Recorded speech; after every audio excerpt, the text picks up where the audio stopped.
Last part में हमने देखा था कि मैक्स ने किंग के लोगों को उसके सामने सजा देके अपना मिशन पूरा कर लिया था, जिसके बाद उसे एक और मिशन मिला था जिसमें मैक्स को अपने फैमिली मेंबर्स को सजा देनी थी जिन्होंने भी गुनाह करे थे, जिसमें मैक्स के फादर का भी नाम था, जिस बात से मैक्स को काफ़ी गुस्सा आता है।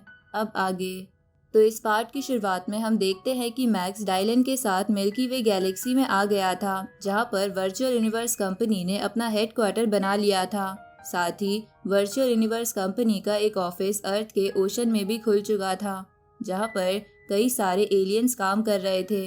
अब मैक्स अपने पैलेस में आ जाता है, जहाँ पर पहले से मैक्स की वाइफ, उसका भाई और उसके कई सारे सर्वेंट के साथ साथ वो सभी लोग थे जो गुनाह की लिस्ट में थे, जहाँ वो सभी लोग बहुत ही ज़्यादा डरे हुए थे।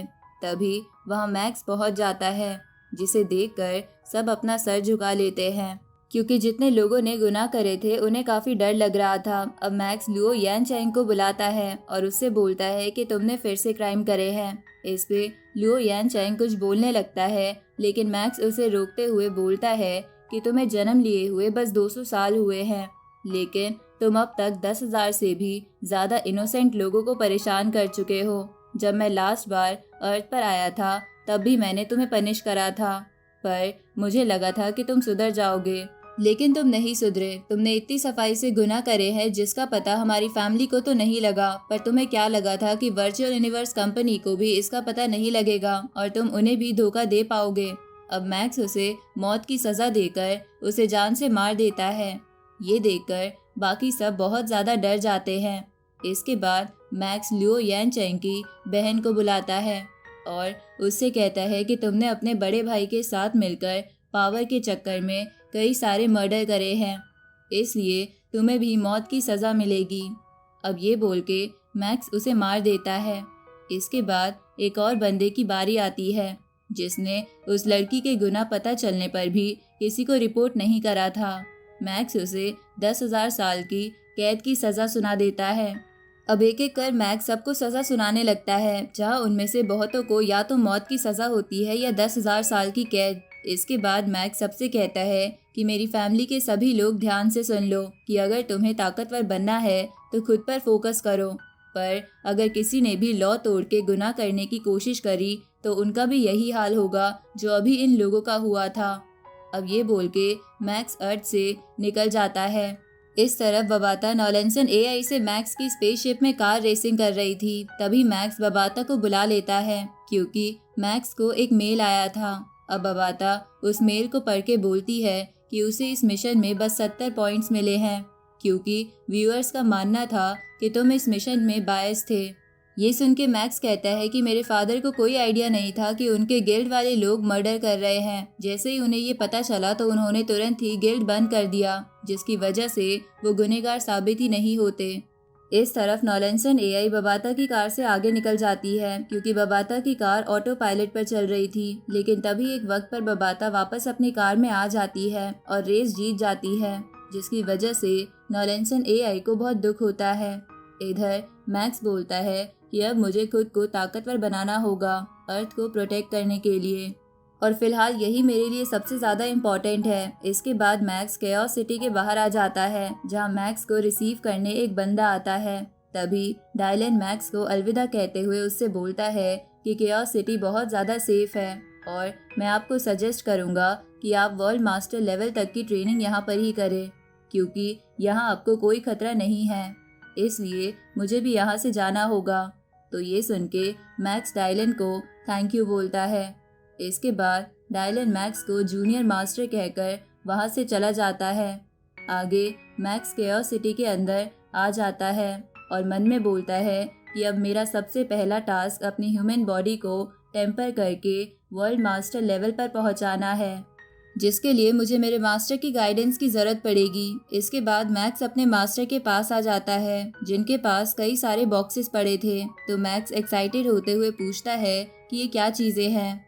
इस पर सीनियर मंकी कहते हैं कि तुम्हें वर्ल्ड मास्टर लेवल पर पहुंचने के लिए कई सारी टेक्निक्स की ज़रूरत पड़ेगी, इसलिए मैंने तुम्हारे लिए 106 बेसिक टेक्निक ढूंढी है और इसके साथ एक एक्सट्रीमली रेयर टेक्निक भी है। अब सीनियर मंकी उन बॉक्सेस को खोल के मैक्स को उनके अंदर की टेक्निक टेम्पलेट दिखाते हैं। साथ ही बोलते हैं कि इनमें से 7 टेक्निक तो 7 बीस्ट गॉड स्लॉटर के नाम से जानी जाती है, जिसे मेटल और स्पेस डोमेन के साथ इस्तेमाल कर सकते हैं, जिसकी वजह से ये तुम्हारे लिए बिल्कुल परफेक्ट है।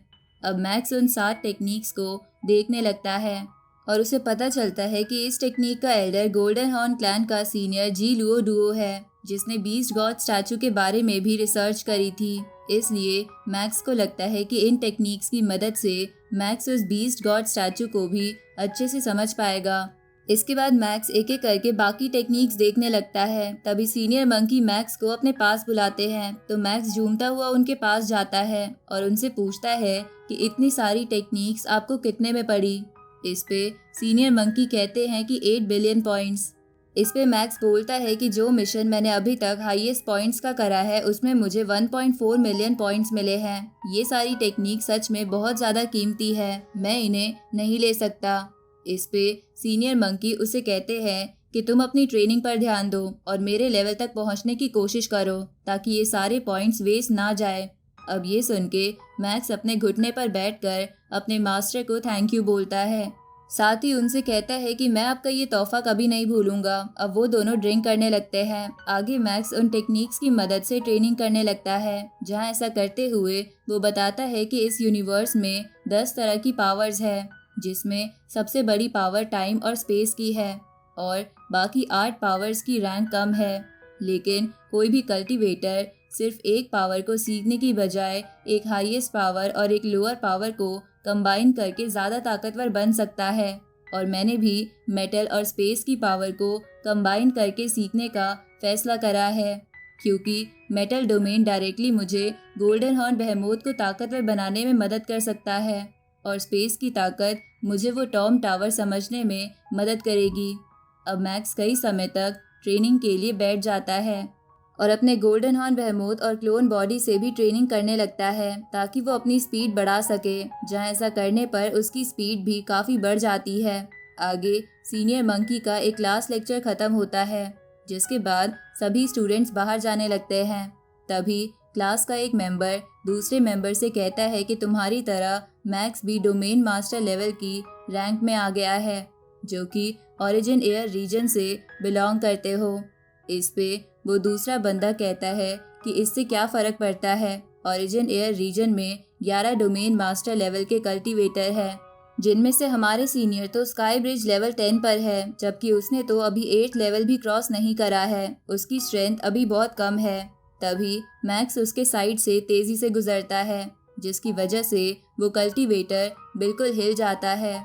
उसी वक्त मैक्स उससे कहता है कि मुझे इंतज़ार रहेगा उस दिन का जब मेरी ताकत की प्रेजेंटेशन मैं सीनियर्स के सामने कर पाऊंगा। ये सुन के उस बंदे को गुस्सा आता है। इधर बबाता मैक्स से कहती है कि तुम वर्ल्ड मास्टर लेवल के बहुत करीब हो, लेकिन तब भी ये लोग तुम्हें बुली करने का सोचते हैं। इस पे मैक्स कहता है कि 18 साल बाद एक कंपटीशन होने वाला है जिनमें मैं इनको अपनी ताकत दिखा दूंगा, लेकिन अभी फ़िलहाल मेरा फोकस टॉम टावर पूरी तरह समझने में है, क्योंकि टॉम टावर मुझे एक लिमिटेड टाइम तक दिया गया था जो ख़त्म होने वाला है। इसके बाद मैं स्काई ब्रिज को क्रॉस करने की कोशिश करूँगा। आगे मैक्स टॉम टावर को समझकर स्काई ब्रिज पर आ जाता है, जहाँ पर कैंगो मानियो मैक्स का इंतज़ार कर रहा था। तभी वो मैक्स से कहता है कि तुमने लास्ट स्काई ब्रिज का 7th लेवल पास 100 साल से भी पहले करा था। इस पे मैक्स बोलता है कि जब से मैं मिल्की वे गैलेक्सी का इंस्पेक्टर इनवॉय बना हूँ तब से मैं आपका सीनियर बन चुका हूँ, पर अब भी मुझे आपका नाम लेने में शर्म आती है। इस पे कैंगो मानियो कहता है कि हम लोग पोजीशन की वजह से सीनियर जूनियर है, ना कि एज की वजह से, इसलिए आप मुझे कुछ भी बुला सकते हो। इसके बाद वो मैक्स से पूछता है कि आप अब की बार कितने लेवल क्रॉस करने का सोच रहे हो। इस पे मैक्स कहता है कि वो तो आपको मैं सरप्राइज़ दूंगा। इस तरफ बहुत सारे लोग वर्चुअल यूनिवर्स में मैक्स का ये मैच देखने आए थे, जहां वूका रोंग जुन से कहती है कि हमारी जनरेशन में अब तक ज़्यादातर कल्टीवेटर स्काई ब्रिज के लेवल 7 पर अटक गए हैं और बस बोलन ही 8 लेवल तक पहुंच पाया है। तो तुम्हें क्या लगता है अगला कल्टीवेटर कौन होगा जो बोलन तक पहुंचेगा? तभी स्क्रीन पर आता है कि मैक्स 8 लेवल पर पहुंच गया है। ये सुन के वहाँ खड़े कल्टीवेटर बोलने लगते हैं कि मैक्स तो अमेजिंग है। तभी रोंग जुन वूका से कहता है कि लगता है शर्त लगाने का कोई फायदा नहीं है, मैक्स पहले ही 8 लेवल पर पहुंच गया है। उसी वक्त न्यूज़ आती है कि मैक्स 9th लेवल के लिए एग्ज़ाम दे रहा है।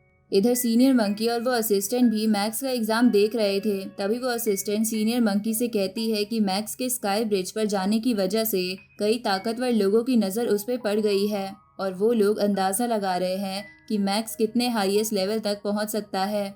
और उन्होंने बताया है कि शायद मैक्स 9th या 10th लेवल तक पहुंच जाएगा, क्योंकि 10th लेवल पार करने के बाद मैक्स के अंदर उतनी पावर आ जाएगी कि वो सबसे वीक अनडाइंग लेवल कल्टीवेटर से लड़ सके।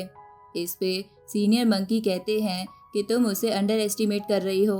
मैक्स उन लोगों में से है जो चुप रहकर ट्रेनिंग करते हैं और फिर एकदम से सबको हैरान कर देते हैं। इधर मैक्स अपने अपोनेंट को हरा के 9th लेवल पर पहुंच जाता है, जिसे देखकर रोंग जुन और वूका को भी खुशी होने लगती है। तभी मैक्स 11th लेवल भी अटेम्प्ट करने लगता है और अपने अपोनेंट से फाइट करने की कोशिश करता है। इधर ये देखकर कुछ डोमेन मास्टर लेवल के कल्टीवेटर आपस में बात करने लगते हैं कि उन्होंने कई हजार साल तक ट्रेनिंग करके इस लेवल को अचीव करा था और मैक्स इतनी आसानी से इस लेवल तक पहुंच गया। इधर मैक्स 11th लेवल को भी क्लियर कर लेता है, साथ ही 12th लेवल को भी। ये देखकर वो असिस्टेंट सीनियर मंकी की तरफ देखती है। इस पे सीनियर मंकी कहते हैं कि मेरी तरफ मत देखो, मुझे भी नहीं पता था कि मैक्स इस लेवल तक पहुंच जाएगा। तभी वो असिस्टेंट बोलती है कि मैक्स 12th लेवल तक पहुंच चुका है, पर वो अभी 13th लेवल अटेम्प्ट कर रहा है, जिस लेवल पर अब तक कोई भी डोमेन मास्टर लेवल का कल्टीवेटर नहीं पहुंच पाया है। इधर इस मैच की वजह से सबकी नज़र स्क्रीन पर रह जाती है और सभी ध्यान से अपडेट का वेट करने लगते हैं। साथ ही वो मैक्स को भी देख रहे थे। तभी मैक्स के सामने उसका अपोनेंट आ जाता है और उससे कहता है कि तुम इस लेवल तक पहुंच गए, पर तब भी तुम्हारे पास डोमेन मास्टर लेवल तक का ही कल्टीवेशन है, इसलिए मैं तुम्हें कभी भी ये स्काई ब्रिज का लेवल पार नहीं करने दूंगा। अब वो अपोनेंट अपने गॉडली आर्मामेंट से उस आर्मामेंट की अल्टीमेट टेक्निक बनाता है, जो कि उस आर्मामेंट की 9th फॉर्म थी। अब वो उसकी मदद से मैक्स को हराने वाला था। जहां ऐसा करते हुए वो बोलता है कि ये अटैक एक अनडाइंग लेवल कल्टीवेटर के जितना ताकतवर है। अब वो मैक्स पर अटैक कर देता है, पर मैक्स उसके हर अटैक से बच रहा था। साथ ही वो अपने गॉडली आर्मामेंट का इस्तेमाल खुद को बचाने के लिए कर रहा था। जहाँ ऐसा करते हुए वो बोलता है कि पिछले कुछ सालों में मैंने अपनी कल्टीवेशन टेक्निक्स में बीस्ट गॉड स्टैचू को भी मर्ज करा है, जिसकी वजह से मेरी 8 लेवल की गॉडली आर्मामेंट की फॉर्म तुम्हारी 9th लेवल की फॉर्म को हराने के लिए काफ़ी है। अब मैक्स अपना अटैक चलता है और वो अपोनेंट अपना, जहां मैक्स अपने वेपन की सारी पावर लगाकर उस अपोनेंट को हरा देता है और 13th लेवल पर पहुंच जाता है। और इसी के साथ ये पार्ट यहीं ख़त्म होता है।